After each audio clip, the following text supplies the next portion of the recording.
Hi ಸ್ನೇಹಿತರೆ, ಎಲ್ಲರಿಗೂ ನಮಸ್ಕಾರ. ನಾವು ಇಲ್ಲಿ ಮುಂಬೈಯಲ್ಲಿ ಲೋಡಿಗೆ ಬಂದ್ವಿ.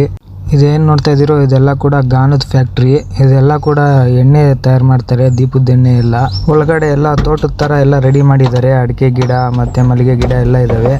ಮತ್ತು ಇಲ್ಲೆಲ್ಲ ಕೂಡ ಹಸುಗಳು ಎಲ್ಲ ಕೂಡ ಸಾಕ್ತಾರೆ. ಇಲ್ಲಿ ಸುಮಾರು ಒಂದು 7-8 ಹಸ ಇದ್ದಾವೆ. ಇವರವು ಒಂದೇ ಒಂದು ಮರಿ ಇತ್ತು. ಇಲ್ಲೆಲ್ಲ ಕೂಡ ಹುಲ್ಲೆಲ್ಲ ಸ್ಟಾಕ್ ಮಾಡ್ಕೊಂಡಿದ್ರು. ನಾನು ನಮ್ಮ ಉಮಾಪತಿ ಅಣ್ಣ ನೋಡ್ತಾ ಇದ್ವಿ.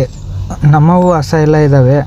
ಆದರೆ ಇಲ್ಲಿ ನೋಡಿ ಇನ್ನೂ ಯಾವ್ಯಾವ ಥರ ಮಾಡ್ತಾರೆ, ಏನೇನು ಎತ್ತ ಅಂತ ತಿಳ್ಕೊತಾ ಇದ್ವಿ. ಇಲ್ಲಿ ಗಾಣದಲ್ಲಿ ತೆಗ್ದಿರೋ ಕೊಬ್ಬರಿದು ಹಿಂಡಿ ಎಲ್ಲ ಇಲ್ಲೇ ಹಸುಗಳಿಗೆಲ್ಲ ಹಾಕ್ತಾರೆ. ಬೂಸ ಏನು ತಗೊಳ್ಳಲ್ಲ ಇವರು. ಅದನ್ನೆಲ್ಲ ನೋಡ್ತಾ ಇದ್ವಿ. ಇಲ್ಲಿ ಕೊಬ್ಬರಿ ಮತ್ತು ಕಡಲೆ ಬೀಜ, ಸೂರ್ಯಕಾಂತಿ ಬೀಜ ಇದರಲ್ಲೆಲ್ಲ ಕೂಡ ಎಣ್ಣೆ ಎಲ್ಲ ತೆಗಿತಾರೆ. ಮತ್ತು ಅದರಲ್ಲಿ ಉಳಿದಿರೋ ಹಿಂಡಿ ಎಲ್ಲ ಕೂಡ ಸೇಲ್ ಮಾಡ್ತಾರೆ. ಅದೆಲ್ಲ ಕೂಡ ಬೇರೆ ಬೇರೆ ರಾಜ್ಯಗಳಿಗೂ ಸೇಲ್ ಮಾಡ್ತಾರೆ. ಕೆಲವೊಂದು ಹಸ ಡೈರಿ ಫಾರಮ್ ಮಾಡೋವಂಥವ್ರಿಗೆಲ್ಲ ಸೇಲ್ ಮಾಡ್ತಾ ಇರ್ತಾರೆ ಇವರು. ಅಲ್ಲಿ ಉಳಿದಿರೋದು ಎಷ್ಟೆಷ್ಟಾಗುತ್ತೋ ಅಷ್ಟನ್ನು ಸ್ವಲ್ಪ ಸ್ವಲ್ಪ ಹಸುಗಳಿಗೆ ಹಾಕ್ತಾರೆ. ಇನ್ನು ಬಾಕಿದೆಲ್ಲ ಸೇಲ್ ಮಾಡ್ತಾರೆ.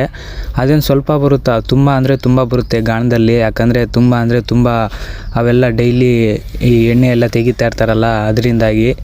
ಸೊ ಇಲ್ಲಿಂದನೇ ನಾವು ಈಗ ಬೆಂಗಳೂರಿಗೆ ಲೋಡ್ ಮಾಡ್ಕೊಂಡು ಹೋಗ್ತೀವಿ. ಇಲ್ಲಿ ಉಳಿದಿರೋ ಅದು ಗಾಣದಲ್ಲಿ ಹಿಂಡಿ ಬಂದಿರುತ್ತಲ್ಲ, ಅದನ್ನೆಲ್ಲ ಕೂಡ ನಾನು ಮತ್ತು ನಮ್ಮ ಉಮಾಪತಿ ಅಣ್ಣವರು ಬಂದು ಇಲ್ಲಿ ವೀಡಿಯೋ ಎಲ್ಲ ತಕ್ಕೊತಾ ಇದ್ದರೆ ಅವರು ಬಂದು ವೀಡಿಯೋ ಎಲ್ಲ ತೆಗಿಬಾರ್ದು ಹಂಗೆ ಹಿಂಗೆ ಅಂತಿದ್ರು ಮನೆಯವರು. ಆದರೂ ನಾನು ನಮ್ಮ ಉಮಾಪತಿ ಅಣ್ಣ ಬಿಡಲಿಲ್ಲ, ಹೆಂಗಾದರೂ ಮಾಡಿ ತಕ್ಕೊಂಬರಲೇಬೇಕು ಅಂತ ಬಂದಿದ್ದು. ಮತ್ತು ಇಲ್ಲೆಲ್ಲ ಕೂಡ ಎಲ್ಲಿಗೆ ಹೋದರೂ ನಾನು ನಮ್ಮ ಉಮಾಪತಿ ಅಣ್ಣಂದು ಕಿತಾಪತಿ ಇದ್ದಿದ್ದೆ. ಎಲ್ಲೋದ್ರೂ ಜಗಳ ಪಗಳ ಏನೇನಾದರೂ ಒಂದು ರೋದನೆ ಇದ್ದಿದ್ದೆ. ಏನೂ ಮಾಡೋಕ್ಕಾಗಲ್ಲ, ಜೀವನನೇ ಹಿಂಗೆ. ನಾವು ಒಳ್ಳೆತನದಲ್ಲಿ ಇದ್ದರೂ ಕೂಡ ಜಗಳಕ್ಕೆ ಬರ್ತಾರೆ. ಏನೂ ಮಾಡೋಕ್ಕಾಗಲ್ಲ, ಎಲ್ಲ ಫೇಸ್ ಮಾಡ್ಕೊಂಡೆಲ್ಲ ಬರ್ತೀವಿ ಹೊರಗಡೆ ಹೋದರೆ, ಎಲ್ಲಿಗೆ ಹೋದ್ರೂ ಸಹ. ಓಕೆ ಫ್ರೆಂಡ್ಸ್, ಈ ವಿಡಿಯೋ ಇಲ್ಲಿವರೆಗೆ. Tata, bye bye.